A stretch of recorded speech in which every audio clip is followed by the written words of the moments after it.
all across space.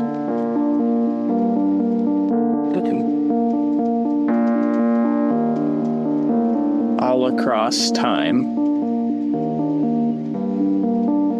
Mysteries that we can't understand. Dude, this is a fucking drone, bro. There's a whole fleet of them. Look on the ASA. My gosh. They're all going against the wind. The wind's 120 knots from the west. Oh, big dude. Looking into the stories and those behind them. Welcome to UAP Insight Podcast.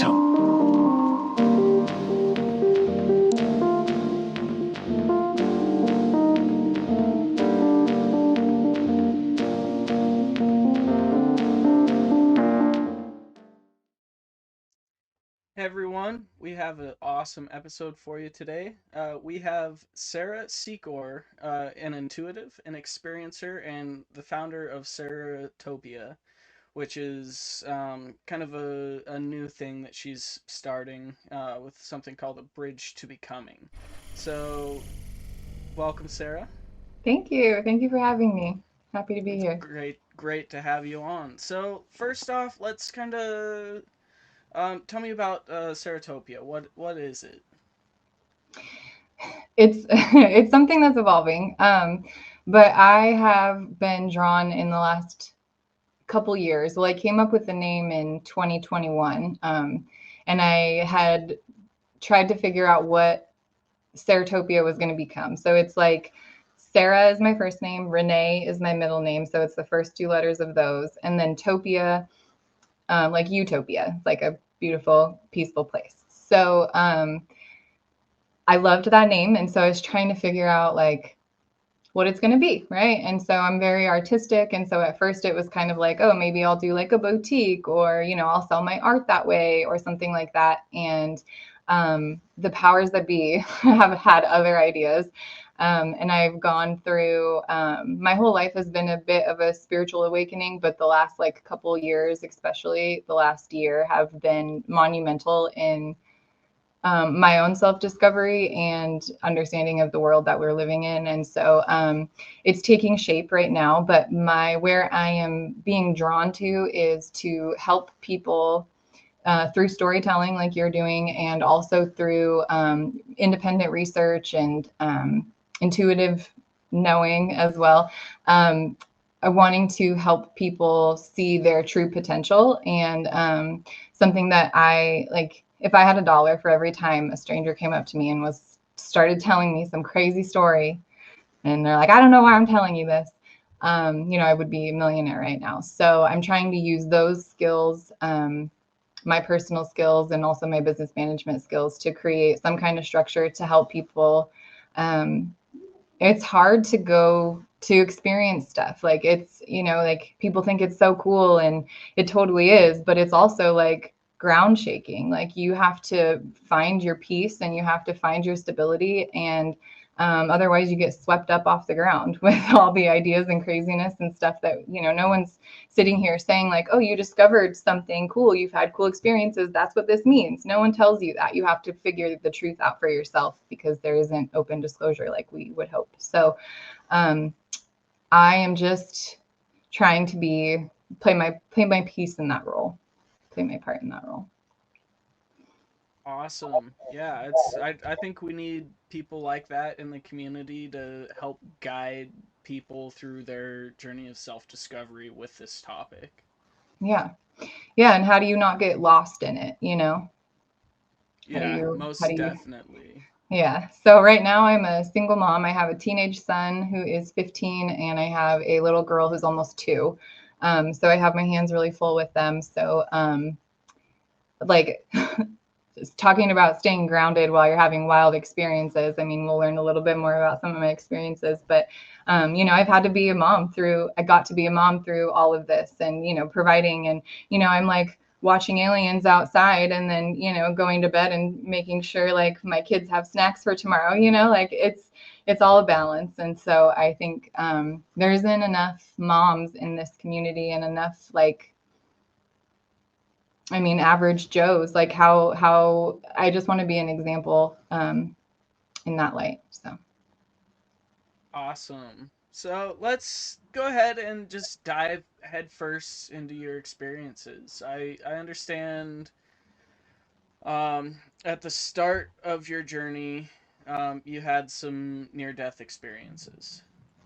Yeah, I came in with one. So I've had a couple, two really big ones, one when I was born and then one in on 9/10/11, ironically. I got in a really bad car accident that should have been really bad, but wasn't. So initially when I was born, when I was still in my mom's tummy, I was like 2 weeks late and the womb had run out of amniotic fluids. So it was like an emergency, like time for this baby to be born kind of thing. And so through running out of amniotic fluid and the cord being wrapped around my neck, I had stopped breathing. I had flatlined while I was still inside of my mom. So they rushed her off to do the C-section, and I obviously am alive, and I didn't have any birth defects or anything like that from it. But my understanding of it is that because I probably tried to breathe while I was still inside, because once, like, before you're born, you're not breathing, right? So I tried to breathe while I was still in there, suffocated, and then they revived me when I came out. So it's like I had a near-death experience before I was technically born, even though I was alive. So it's kind of like a weird, kind of confusing thing. But how I make sense of it is that I think of it like I kind of left one foot in the spiritual world, and that is what has allowed me to have so many wild experiences through my whole entire life. So I didn't come out seeing aliens or anything, but when I was 2 years old, I was already writing, and then I had my first ghost friend. I called him Grandpa, and I freaked my mom out because I was like, oh, this is my friend Grandpa, and make sure you put him a spot for tea parties and whatever. And she was like, okay, kid's imagination. I was her first kid. And then I was like, oh yeah, I sleep here and Grandpa sleeps here. And I pointed over to like the corner, and she told me this much later on, obviously, but I pointed to the corner. He had passed away in the house that we had lived in, and I pointed to the corner where he had passed away.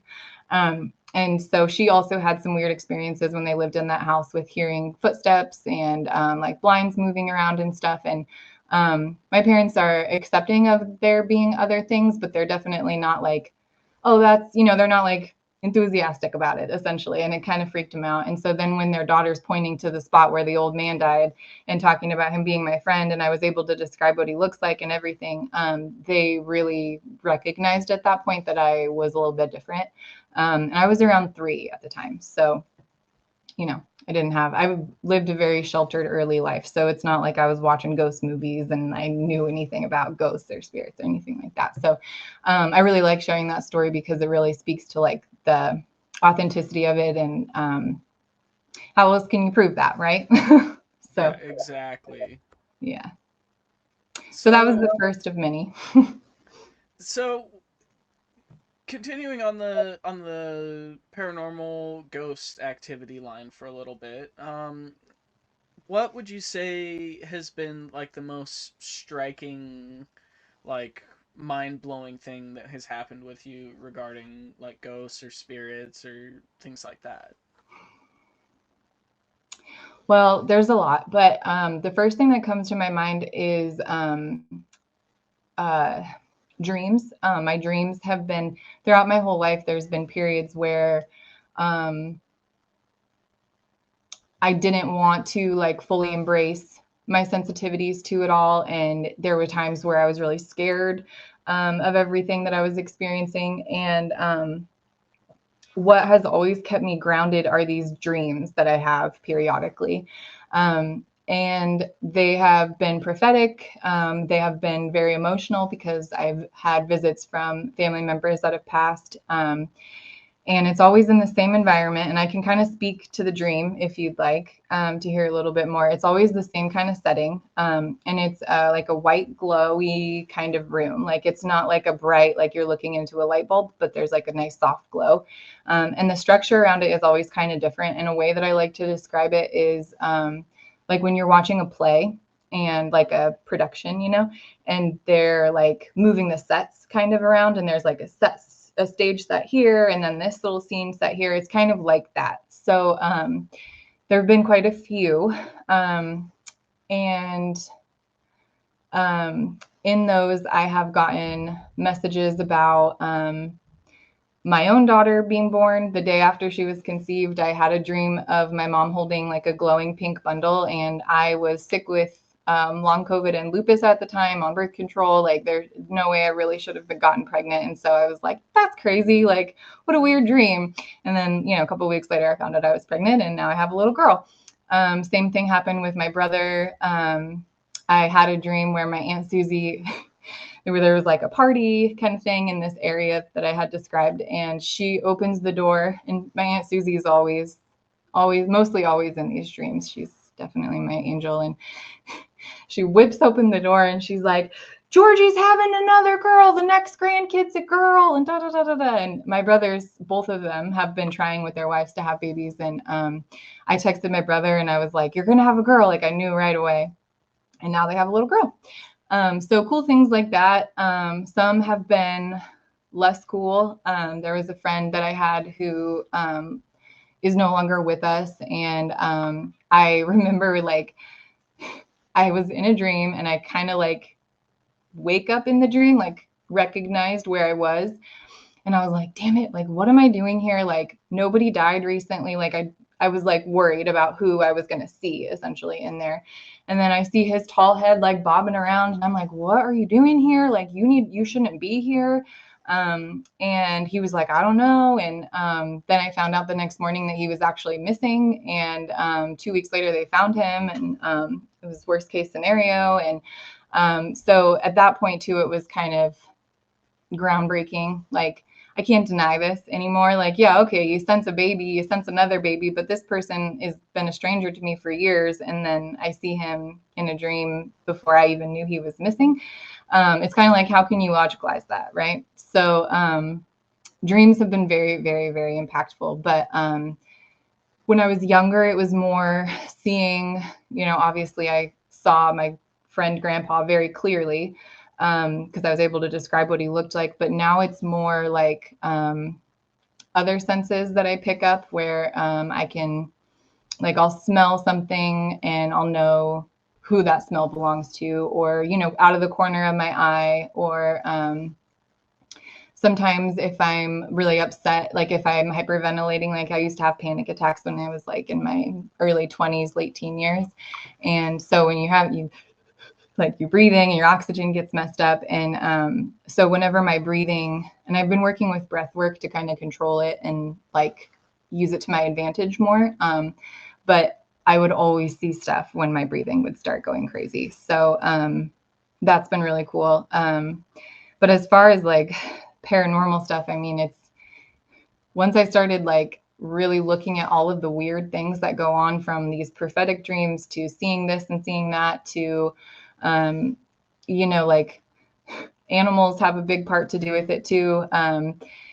It's like, and then, oh, I'm seeing glowing things in the sky that respond to my thoughts. Like, how is aliens and animals and ghosts, and how are these all related? You know, so that's kind of been, when I say studying and researching myself, that's kind of been the premise of it, trying to draw some sort of connection between, you know, like, what does God and an alien have to do with each other? Probably a lot, but I don't know what, right? So, yeah.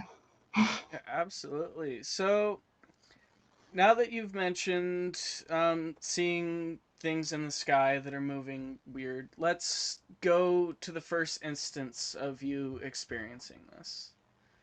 Put me in your shoes, walk me through it from your point of view. Sure. So the first time, I'm going to speak on like recent history. So I know I've seen things before, but I have big gaps in my memory. So in the last 5 years, we'll speak on that. So the first time that I was like, oh my God, what is that? I was up kind of like in the woods area near my house. And I was with my boyfriend at the time.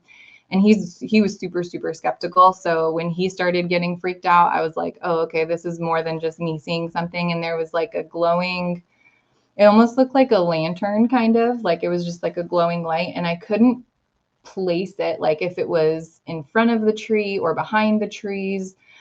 And it seemed to be the trees didn't matter. Like it was just kind of floating there. And then it started coming towards us more, and we booked it out of there. Like I was like, oh no, like I don't know what that is. Like, let's go. And I like kind of waited for a second, because like I straight up see shadow figures, and like I'm not scared of a lot of stuff, but like this kind of freaked me out at first, because it was very real. But in the last couple years, and especially the last year, I have been going through a lot emotionally, like with relationship problems. And, I've been in intense therapy to do a lot of healing and stuff like that. And so once you start healing and start really working on yourself, the shadows come to light. And so there's times in that journey that's hard to deal with, and very lonely parts as well. And so I've always been someone that enjoyed looking at the stars. So I would, spend a little bit of time after I got my daughter to bed and just kind of like sit and look at the stars and just remember everything is so much bigger than me, and just find some peace out there. And then I noticed some of the stars were moving, and I was like, okay, because they weren't moving like a shooting star. They swim a little bit. So like they'll move and then they'll sway, or they'll just sway a little bit. And then I went and got the same skeptical ex-boyfriend that I had mentioned, and I was like, you see that? like, tell me I'm not crazy. You see that? And he's like, no, yeah, that's moving for sure.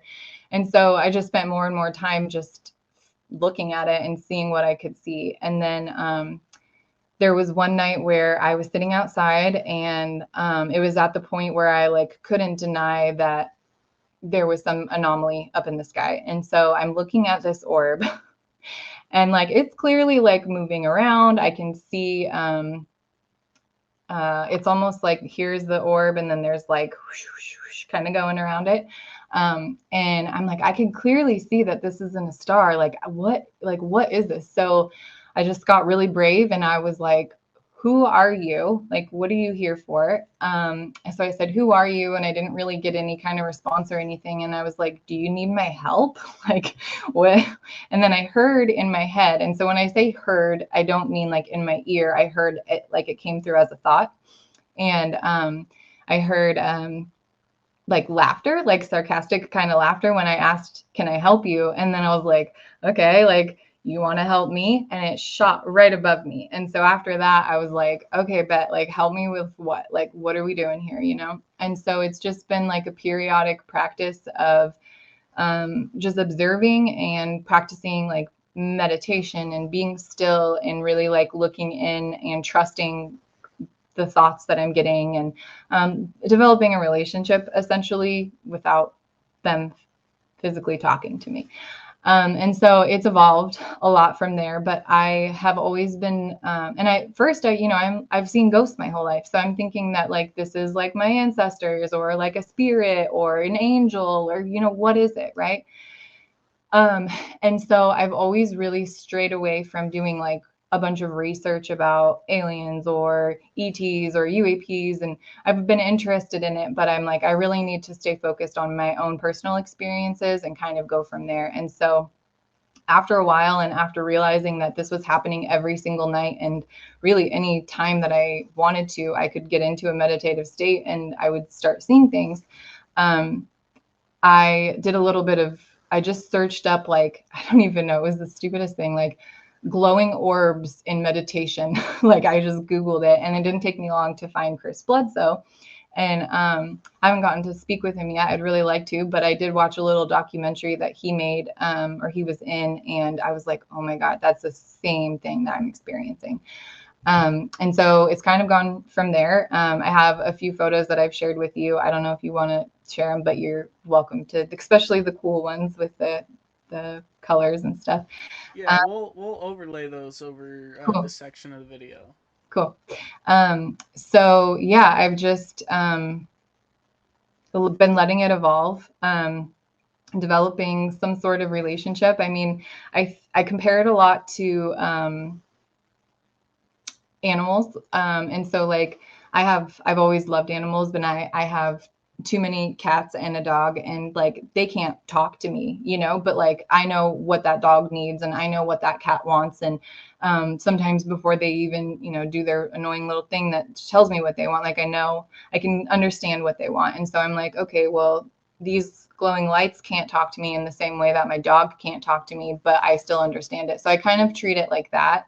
And just with like a lot of love and respect. And I've had really interesting encounters, things that I've seen and witnessed, and really beautiful encounters. And it's brought me to a lot of really cool people that I've met, and not that I've sought out. It's like people that have found me and been like even you, like, hey, somebody told me about you. And so it's just like building some sort of community and structure around the phenomena that we are experiencing. So it's been beautiful, and I'm excited to be a part of it. And I hope, one thing that I really hope with Saretopia is like, I can share how I came to this point, and encourage other people to do it too. But one thing that's really important, is that I've noticed a pattern of when other people come around when I'm like actively like viewing things or whatever. So like I say viewing things, and I'm going to set the scene a little bit because it's very average. So like I have a really super long driveway, and I like lay out like on a foam pad in my driveway, and I just lay down on the ground and look up. Like it's nothing miraculous. I'm not lighting candles and incense and in a circle of salt. Like it's just literally like you walk by and you look like, oh, this girl's just stargazing. You know, it's not anything crazy. And so I've invited my son, and my dad has come out one time, and then an old partner of mine, he was less progressed in his healing journey than I was, and he was not very nice to me, but they wouldn't move when he came out. Like there was a little bit of da da da da da, but they weren't interacting with him. But then my son comes out, and they're like coming down, and he can see the colors and all this stuff. And then my little girl starts singing "Twinkle Twinkle Little Star," and there's 5 of them right above her. And so it's cool how they're able to perceive the energy that you give off, just like a person would walk up to, you know, like you want to go feed some ducks, right? Like there's a group of ducks and you want to go feed some ducks. Sometimes people walk up to those ducks and the ducks are out of there. They don't even care if you got food. But then there's some people that could come up empty-handed to those ducks, and the ducks are like, oh, blah, blah, blah. So like the same people that smile, have babies smiling at them, the same people that have animals attracted to them, those are the same people that get interactions from these energies. So I find that really, really cool. And it's like, if you want to know aliens, you want to have these wild experiences, you work on yourself, and that's how it happens. Like it's pretty cool. So Yeah, absolutely. One thing I want to ask is when you're going to, you know, get yourself ready for this meditative state, what is your process from, you know, thinking, okay, I'm ready to start getting myself into this mindset to actually experiencing what you're seeing in the sky? yeah, that's a good question. It's progressed a lot. I've been actively like, weather permitting, right? Live in Oregon, so it rains a lot, but weather permitting, you know, it's almost every night that I go. And sometimes, you know, it's 10 minutes, sometimes it's an hour and a half, you know, it just kind of depends. But the first part of it is self-care. Like I have to make sure that I show up like 100%, like I've taken care of myself.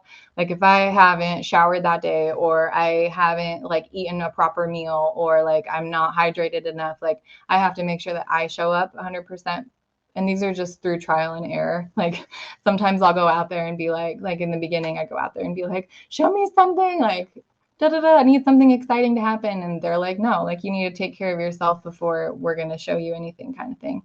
And so that's part of the process. And then from there, like initially it was kind of just like, okay, look at that, look at that, look at that, watch this, see that. And there was a lot of self-doubt in the beginning too. Like, is that really what I'm seeing? And so trusting myself as part of showing up is a big part of it. But where I'm at now, as someone that's been doing this for a few months, you know, I know what's needed of me to show up. And then really it's just about being still, and allowing. One thing that's big is, and it's big with meditation in general, but allowing thoughts to pass and not like chase a thought that comes into my mind. So just being still, being quiet. And what I do essentially, if anybody wants to try it, is I lay down and I am still and I focus on deep breaths. My heart space is somewhere that I focus on, and I just focus my deep breaths into there, and I try and slow my breathing. I try and do like 8 breaths a minute. And it's not like I'm suffocating myself or anything, but just really, really slow and intentional breaths and being very still. I'm a fidgeter. Like I have ADHD, so like sitting still is like poison to me. And so that it's hard, you know, it's not easy. And this is all prior to knowing what CE5 was. And I think we should talk about CE5.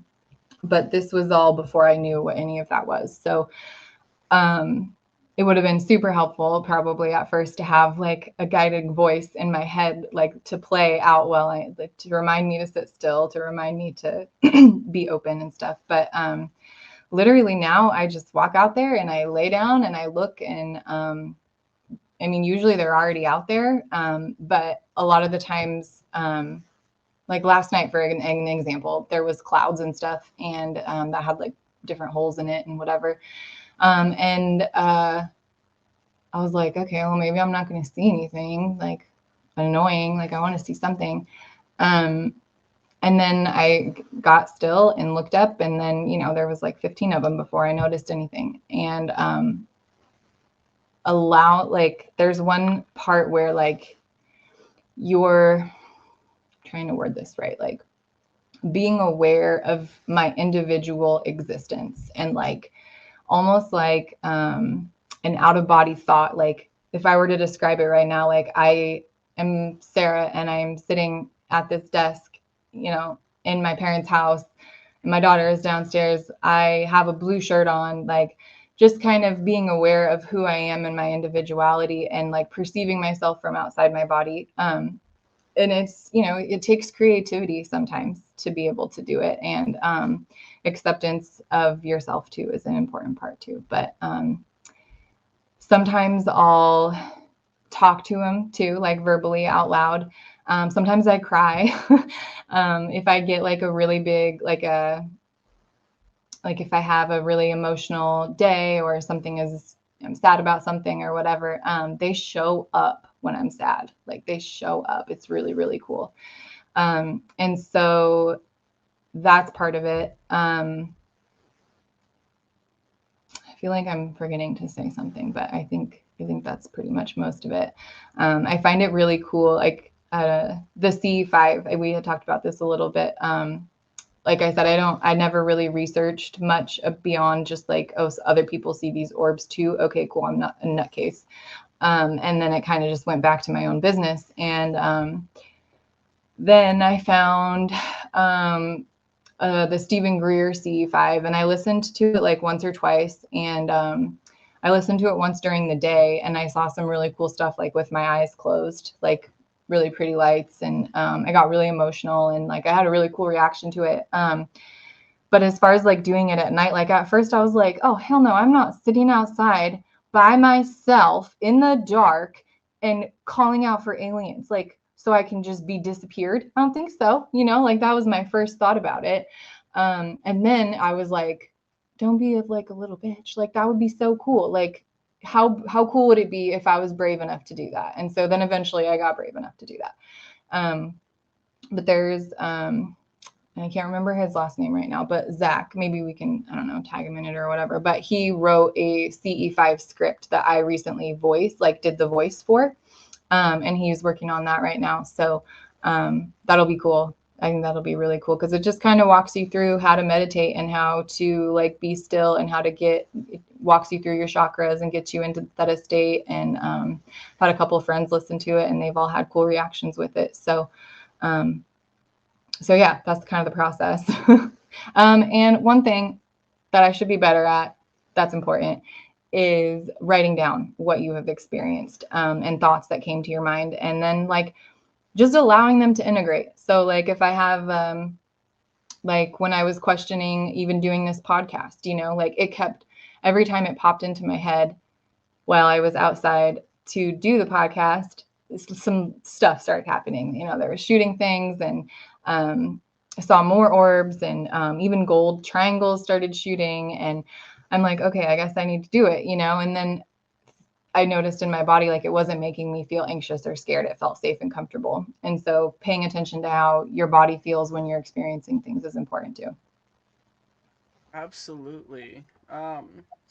So during all of this experiences that you've been having, I know you've shown me some photos of like these like purplish orbs, and you've spoken about like these golden triangles showing up. Have you ever been able to capture them with any sort of like scientific data along with that, or have you just been taking photos of them? Yeah, no, I'm just using what I have. So I want to. That's a goal. But I mean, as a single mom, like I'm struggling to pay for groceries right now. So like buying equipment to speak to aliens is not in my budget. But I've met a lot of people that do have that equipment. And so I'm working with trying to, the logistics of it all and trying to make that happen. But I haven't yet. I've used like audio recordings. One way that I know that they're close is I have my baby monitor on all the time because I only do this when my daughter's asleep. And so I keep my baby monitor on, and my baby monitor audio will start wigging out. And so I'm like, okay, they're close, So that's kind of my tells that I've been using. But literally it's like my iPhone 12 and my like old Canon 300 millimeter camera that I've been using. So I've had people reach out to me and say that they wanted to do some paranormal research stuff, and none of them have felt like 100% aligned. And so I'm just kind of like allowing the journey to unfold. But I really want to, especially like, I'm like pointing to my head because there's like a head thing that you can put on that measures like brain waves and stuff. I think that would be really cool to see how it interacts that way. So eventually, yes, but not yet. Yeah, awesome. And one thing I always recommend to people is an app you can download onto your phone called Phenom UFO. And a friend of mine, Lenville Logan, former member of the UAP task force, actually created this app in order to use your phone's capability to capture data from things that you're seeing. So it'll take like magnetic readings, gyroscopic readings, GPS readings, Crazy. all of that, and compile it into a single video, use all of the metadata from that to help build a database that That will is really eventually cool. be usable for researchers to kind of dig further into what's going on. Well, I'll tell you what I'm going to download now. That's Yeah, cool. absolutely, and it's free to use as well. So I Awesome. little bit of a product push here, but I highly No. recommend everyone download that and use it, especially if you're seeing activity on a regular basis, because that is going to help people in the know find a better source of data as opposed to relying solely on one data source. It'll allow everyone to come together, be their own citizen scientist, and help research this in a more more coalescent way. Yeah, that's genius. I'm excited to try it. I definitely will. Yeah. So moving forward, what are some of the things that you hope to experience as your journey unfolds?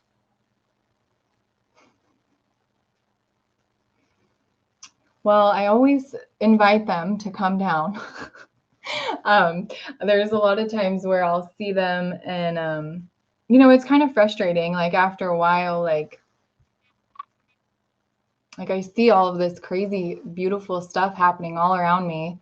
I'll see creatures peeking over the fence and then, like, I'm like, why can't you just come talk to me? Like, why can't you, like, I'm safe, like, I'm not going to hurt you. I know that there's been a lot of humans that have not been good to a lot of other energies and things that are out there. And so I just hope that they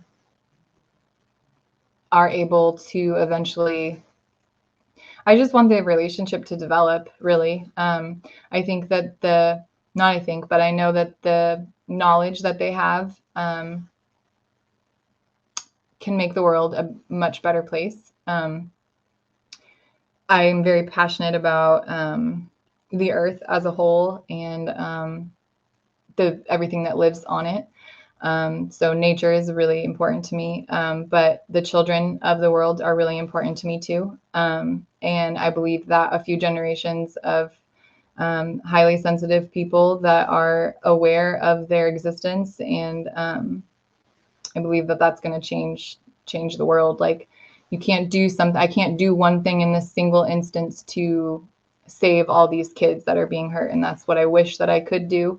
But my hope, I guess, is that they give me the information and make the path clear on how I can help kids in the future, because nothing upsets me more than seeing kids be hurt. So Absolutely. I can't say anything wrong about that whatsoever. Kids are the future. They deserve to be cared for and treated in a manner that is befitting of humanity. yeah, yeah. I mean, just imagine what the world would be like if we stopped hurting kids. Like, that would save so much. Absolutely. Um, So that's my driving force. yeah, and that is very honorable. And unfortunately, today's day and age, it seems like there's not nearly as much as there should be. So I really salute you for making that as one of your driving goals going forward.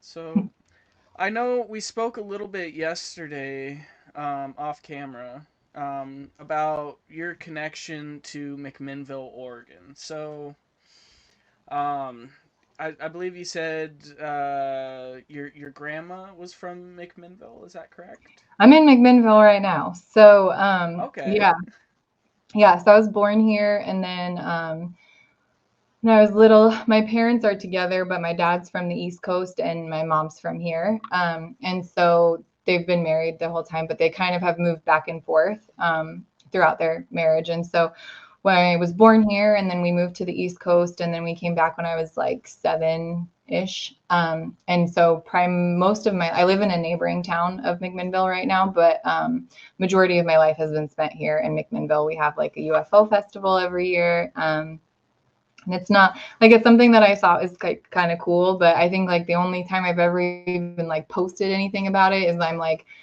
I think I said like UFO Fest in McMinnville or the UFO Fest is like Coachella for McMinnville. Like, it's kind of just like a shit show, but it's fun to watch. Like, when I used to go to the parades and stuff, like my friend and I would sit on the corner at McMinniman's and we'd have some tots and a whiskey sour and just kind of watch the people go by.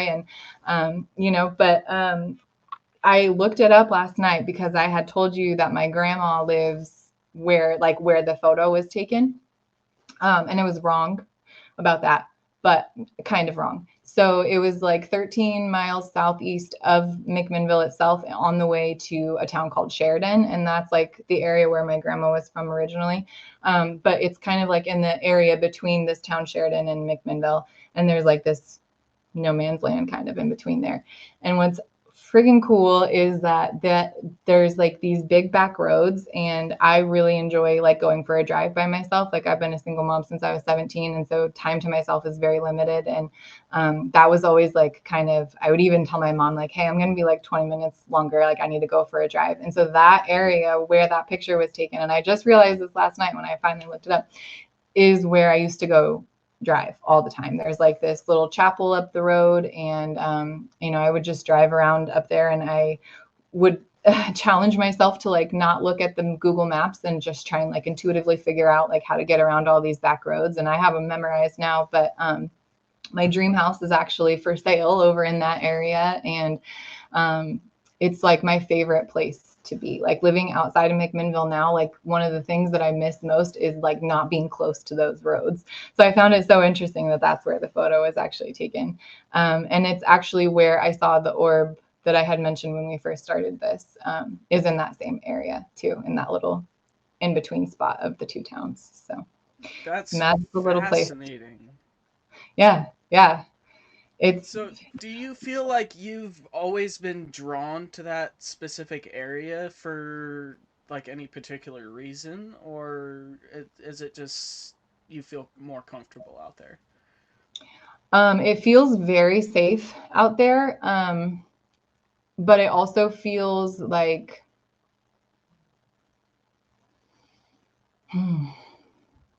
it just feels, because I think I also spent so much time out in that area throughout the last like 10 years or so driving around, and I feel like a part of me is out there. And so like past versions of myself, like 20-year-old Sarah and 22-year-old Sarah, like they're, I cried a lot out there, and I've processed a lot out there.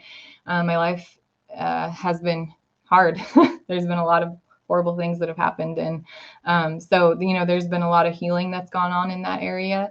I feel safe in most forests. I really enjoy being around trees and cemeteries, but yeah, I just find it really peaceful and relaxing out there, and apparently I'm not the only one. Apparently they like it out there too.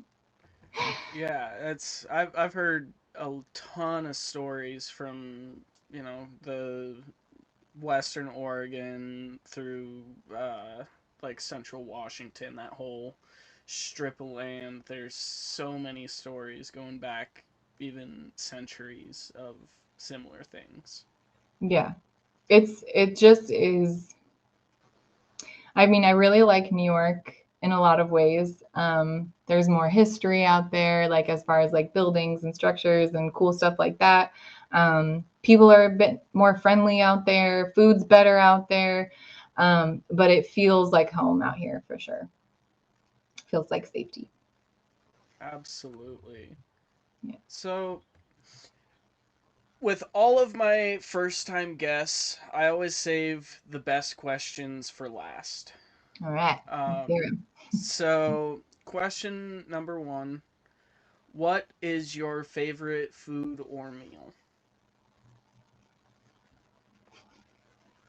Um, so eating is actually something that I struggle to do sometimes. That's been like a thing for me. But I can always get down on some French fries. Like French fries are my favorite thing. French fries and pizza, that's like my go-to. Awesome. And if you had to pick one, what would be your guilty pleasure dessert? Chocolate of any kind. Chocolate's Awesome. always gone first. And then like we'll get down to the bare bones, and I'm like, oh, I guess I got to eat this piece of chocolate. Yeah. Yeah. I always like to have a piece of chocolate before bed. Nothing wrong with that at all. But I think that's all we'll have time for today. So if you want to just stick around for a couple of minutes and we'll talk about some stuff off camera. But I just wanted to say thanks again for joining me, and I really look forward to following your journey and seeing where you are in a year, 2 years, 5 years down the line. Well, you're always going to be my first official podcast interview. I have turned down quite a few, so you're always going to be the first. So I appreciate your time. Absolutely. Thank you for joining, and look forward to speaking with you later. For sure. Thank you so much. Absolutely.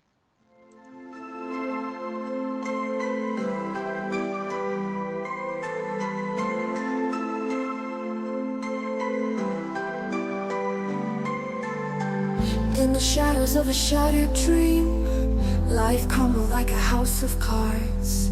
Lost my way in the endless stream, heart heavy scarred by jagged shards. Bills piled high, love turned to dust.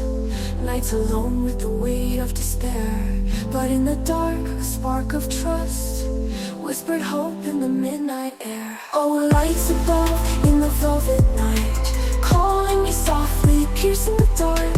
Telepathic whispers, pure and bright, igniting the fire, mending the spark. From the depths of sorrow I rise anew, connected beyond what the eyes can see. In your cosmic glow I find what's true. UFO dreams set my spirit free. One stormy eve I gazed above, the sky ignited in a silver glow. Dancing orbs like stars in love, weaving patterns in the ebb and flow. Not planes or flares, no earthly sight, they hovered close, then darted free. Pulled me from the grip of night, a mystery calling out to me. Oh, lights above in the velvet night, calling me softly, piercing the dark. Telepathic whispers, pure and bright, igniting the fire, mending the spark. From the depths of sorrow I rise anew, connected beyond what the eyes can see. In your cosmic glow I find what's true. UFO dreams set my spirit free.